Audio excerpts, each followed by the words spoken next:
உங்கள் எல்லோருக்கும் என் மனமார்ந்த நன்றி. என்னோடய பெயர் ஸ்ரீ மாதவன்.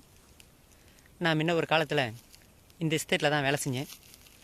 கேபி வேலை செஞ்சுட்டு இருக்கும்போது இந்த இயற்கை இடத்துக்குலாம் நான் ரொம்ப வேலை செஞ்சுருக்கேன். இந்த இயற்கை இடத்துல என்னுடைய பாதங்கள் படாத இடம் நிச்சயமாக ஒன்று கூட இருக்க முடியாதுங்க. எல்லா இடத்துலையும் என்னுடைய பாதங்கள் பட்டிருக்கு. இந்த இயற்கை முழுவதும் நான் ஓடி ஆடி வேலை செஞ்சுருக்கேன். அந்த பழைய உணர்வுகளை தான் நான் இந்த இயற்கை இடத்துக்கு வந்திருக்கேன். அந்த பழைய உணர்வுகளோட இந்த இயற்கையை நான் பார்க்கணுன்னு ரொம்ப ஆசைப்பட்டிருக்கேன். எத்தனையோ நாட்கள் ஆசைப்பட்டிருக்கேன். இன்றைக்கி இந்த நாட்கள் எனக்கு நல்ல நாட்களாக இருக்கிறது. ஏன்னா இந்த இயற்கையை நான் பார்க்குறேன், அதை நான் ரசிக்கிறேன், அந்த இயற்கையோடு நான் இருக்கேன். நான் கடவுளுக்கு நிச்சயமாக நன்றி சொல்லணும். ஏன்னா இந்த நாட்களில் இந்த நேரத்தில் நான் உயிரோடு இருக்கேன்ல, அதனால் நிச்சயமாக நான் கடவுளுக்கு நன்றி சொல்லி ஆகணும். அந்த எல்லாம் அல்ல அந்த இறைவனுக்கு நன்றி. ஏன்னா இந்த நாள் வரைக்கும், இந்த நிமிஷம் வரைக்கும் நான் உயிரோடு இருக்கேன்ல. மரணம் என்பது நாளையோ இன்றோ இல்லது இன்னும் சிறிது நேரத்திலோ என்பது நமக்கு தெரியாது. வாழ்வது நிலையில்லாத ஒரு வாழ்க்கை, அன்ஸ்டபிள். நிலையில்லாத இந்த உலகத்தில் நம்ம வாழ்ந்துக்கிட்டு இருக்கோம். இந்த வாழ்க்கை நம்ம நினைக்கிறோம் உண்மையானதுன்னு நினைக்கிறோம். ஆனால் இந்த வாழ்க்கை உண்மையானது இல்லைங்க. நிஜம் போன்று நம்மளைய இந்த பிரபஞ்சம் காட்டி அது இறுதியில் எல்லாம் வெறும் மாயை தான் என்று நமக்கு நிஜமாக்கி காட்டிடும். தூக்கம் கூட தற்காலிகமான மரணம் தான். ஆனால் அந்த தூக்கத்தை இறைவன் நமக்கு ஒவ்வொரு நாளும் நினைவுபடுத்துகிறாருன்னா நம்ம செத்து போயிடுவோன்னு அந்த தூக்கத்தை நமக்கு இறைவன் கொடுத்து மறுபடியும் இந்த பூமியில் தட்டி எழுப்புறாரு. அதை நம்ம உணரத்தில். ஆனால் நிலையான உறக்கம் நமக்கு மரணம்.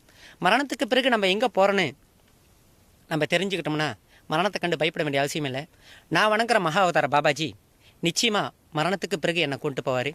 மரணத்துக்கு பிறகு நான் அவர் கூட இருக்க போகிறேன்னு ஆழ்ந்த நம்பிக்கை எனக்கு இருக்குது. நம்பிக்கை என்பது சுவிட்ச் ஆன் ஆஃப். ஆன் பண்ணிங்கன்னா லைட் எரியும் போது, ஆஃப் பண்ணிங்கன்னா இருட்டாக இருக்க போகுது. இவ்வளோதான். நீங்கள் என்ன செய்ய போகிறீங்க? அவ்வளோதான். நம்பினீங்கன்னா இந்த பிரபஞ்சம் உண்மைன்னு அதை காட்டும். நீங்கள் நம்பலைன்னா சாகிற வரைக்கும் அது இல்லைன்னு காட்டிடும். ஏன்னா உங்களுடைய சுவிட்ச் ஆன் ஆஃபில் தான் உங்களோட நம்பிக்கை பிரதிபலிக்கும். அதனால் இந்த உலகத்தில் நம்பிக்கை ரொம்ப முக்கியம். அதனால தான் யோகிகள், ஞானிகள், ரிஷிகள் எல்லாமே நம்புங்கன்னு சொல்கிறாங்கன்னா இதுதான். இந்த பிரபஞ்சத்துக்கிட்ட 2 சக்திகள் உண்டு. அந்த சக்திகள் என்னென்னா, நீ எதை நம்புறியோ அதை உருவாக்கி காட்டிடும். எதை நீ நம்பலையோ அது சாகிற வரைக்கும் அது இல்லைன்னு காட்டிடும். இந்த பிரபஞ்சத்தோட சக்தி அது. அதனால தான் இந்த பிரபஞ்சத்தை நம்பிக்கை வச்சு நம்பிக்கையோடு செயல்படுங்க. நம்பிக்கையோடு செயல்பட்டால் தான் இந்த உலகத்தில் எதையுமே சாதிக்க முடியும்னு சொல்லியிருக்காங்க. வெற்றி என்பது வாழ்க்கையின் முடிவான நோக்கமல்ல, இறைவனோட ராஜ்யத்தையும் நீதியும் தேடுவதால் கிடைக்கும் பலன். கொஞ்ச நேரம் இந்த இயற்கை காட்சியை பாருங்கள். இந்த இயற்கை காட்சியை பார்க்கும்போது உங்கள் மனசில் என்ன தோணுது? அதை கொஞ்சம் இயற்கையோட நேசிப்பு தன்மையோடு நீங்கள் பார்த்தீங்கன்னா அந்த இயற்கையே கடவுள் என்பது உங்களுக்கு நல்லா தெரியும். ஓகே, உங்ககிட்ட நான் ரொம்ப போட்டு அறுக்கிறனோ பயப்பட வேண்டாம், அறுக்க மாட்டேன். பட் கொஞ்ச நேரம் இந்த இயற்கையை நான் பார்த்துக்கிட்டே பேசுகிறேனே.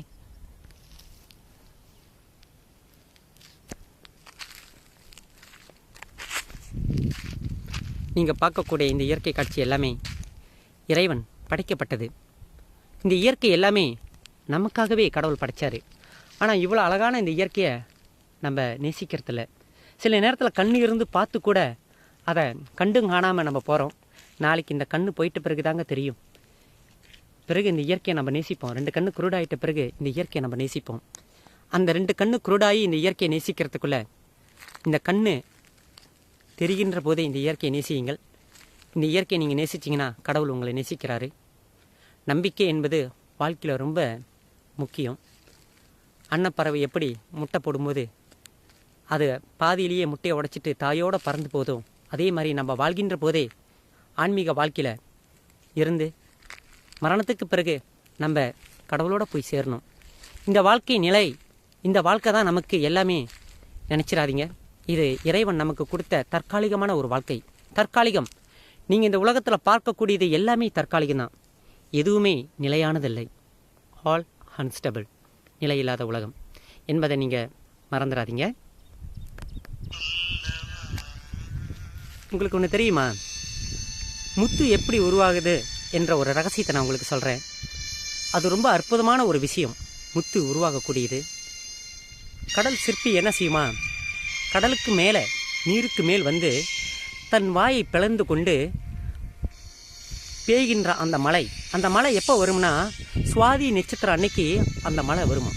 இப்போ பௌர்ணமிக்குன்னு ஒரு நாள் இருக்குது, அமாவாசைக்குன்னு ஒரு நாள் இருக்குது. அதே மாதிரி சுவாதி நட்சத்திரத்துக்குன்னு ஒரு நாள் இருக்குது. அந்த சுவாதி நட்சத்திரம் வந்து உச்சத்தில் இருக்கும்போது கடலில் மழை பெய்யுமா. அந்த கடலில் மழை பெய்யும் போது அந்த சிற்பி என்ன செய்யுமா, கடலுக்கு மேலே வந்து தண்ணிக்கு மேல் என்ன செய்யும், வாயை பிளந்துக்கிட்டு அங்கும் இங்கும் திரியுமா, ஓடுமா. அந்த ஒரு சொட்டு நீர் நம்ம வாயில் விழுந்துராதா.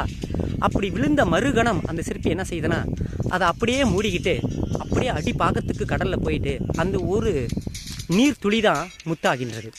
இது யோகிகள் சொன்ன ஒரு ரகசியம். இது மனிதனால் கண்டுபிடிக்க முடியாது. இதெல்லாம் யோகிகள் ஞானத்தால் கண்டுபிடிக்கப்பட்டது. அதனால் முத்து வந்து ஒரு விலை மதிக்க முடியாத ஒரு ஏன்னா ஒரு மழை நீர் தான் அந்த முத்தாகிறது. அதே மாதிரி இன்னும் ஒரு அற்புதமான விஷயங்களும் இருக்குங்க. அன்னப்பறவை ஒரு அற்புதமான விஷயம்தான். அதே மாதிரி இன்னும் ஒரு விஷயம் என்னன்னா, திகைப்பூண்டுன்னு சொல்லுவாங்க. அது பூமியிலேருந்து 6 அடி வளரும். அதை இலையை பார்க்குறதுக்கு சப்போர்ட்டாக மிளகா செடி இலை எப்படி இருக்கோ அதே மாதிரி இருக்கும். சின்ன சின்ன பூக்கள் இருக்கும். அந்த செடியை நீங்கள் மிதிச்சிட்டிங்கன்னா 24 மணி நேரமும் உங்களுக்கு சுயநலம் இல்லாமல் வீட்டுக்கு எப்படி போகிறதுன்னு தெரியாமல் காட்டுக்குள்ளேயே சுற்றிக்கிட்டு கிடப்பீங்க. அந்த மூலிகையின் பெயர் வந்து திகைப்பூண்டுன்னு சொல்லுவாங்க. இந்த மாதிரி நமக்கு தெரியாத விஷயங்கள் இந்த பூமியில் எவ்வளவோ இருக்குது. இன்னும் கடலுக்கடியில் இன்னும் மனிதன் சிந்தித்து பார்க்க முடியாத அளவுக்குலாம் கரண்டு ஓடுற மீனும் லைட் எறிகிற மீனும் அழகழகாக இருக்குது. இதெல்லாம் நமக்கு எதுவுமே தெரியாமல் இந்த பூமியில் நம்ம இருக்கோம். அப்படி தெரிஞ்சுக்கிட்டோம்னா இறைவனுடைய படைப்பு ரொம்ப அற்புதமானவை. என்னமோ கொஞ்சம் சின்ன கஷ்டம் வந்த கையாட கடவுளுக்கு கண்ணில்ன்றோம். ஆனால் நிலையான சொத்து எது தெரியுங்களா? இன்றைக்கி நீங்கள் உங்களுக்கு கண் பார்வை தெரியுதுன்னா, காது கேட்குதுன்னா, நீங்கள் நடக்கிறீங்கன்னா, வேலை செய்கிறீங்கன்னா கடவுளுக்கு கோடி நன்றி. ஏன் தெரியுங்களா? நீங்கள் நல்லா இருக்கிறீங்க. நோயற்ற வாழ்வே குறையற்ற செல்வம். அந்த நோயற்ற வாழ்வு வர்ற வரைக்கும் நீங்கள் நல்லா வாழ்கிறது உங்களுக்கு நல்லா தெரியாதுங்க. ஏதாவது நோய்வாய்ப்பட்டு படுத்த படுக்கை ஆகும்போது தான் நம்மளை இவ்வளோ நாள் கடவுள் நல்லா தானே வச்சுருந்தானே அந்த உணர்வு உங்களுக்கு வரும்.